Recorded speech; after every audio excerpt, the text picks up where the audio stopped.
Bouteilles en plastique, pots de peinture ou encore briques de lait. Voici quelques exemples de déchets qui arrivent ici. Ils vont être triés avec minutie pour pouvoir être recyclés. Première étape, la cabine de pré-tri. Une des deux sélections manuelles du circuit de triage. On enlève ce qu'on appelle ici les grosses erreurs de tri. Donc tout ce qui est mis en sac poubelle fermé est considéré comme un refus parce que les opérateurs de tri ne sont pas censés savoir ce qu'il y a dedans et ne les ouvrent pas parce que ça peut être dangereux. Sur l'année 2013, 18,5% des déchets ont été refusés. Après ce premier tri, 4 étapes se font mécaniquement. Le trommel, un cylindre qui tourne comme une machine à laver.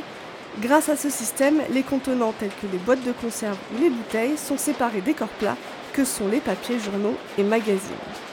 Autre appareil, le séparateur optique. Le rayon optique analyse le taux de transparence de l'objet. En fonction du résultat, les déchets sont orientés vers le bon tapis.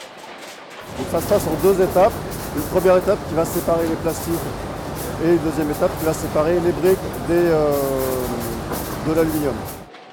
Grâce à ces machines, la qualité de tri approche les 98%. Une fois ces 3 étapes mécaniques, direction la cabine de tri, deuxième manipulation manuelle et dernière étape. Au total, ce centre de tri traite 15 000 tonnes annuelles de déchets par an. Le nombre de kilos augmente légèrement.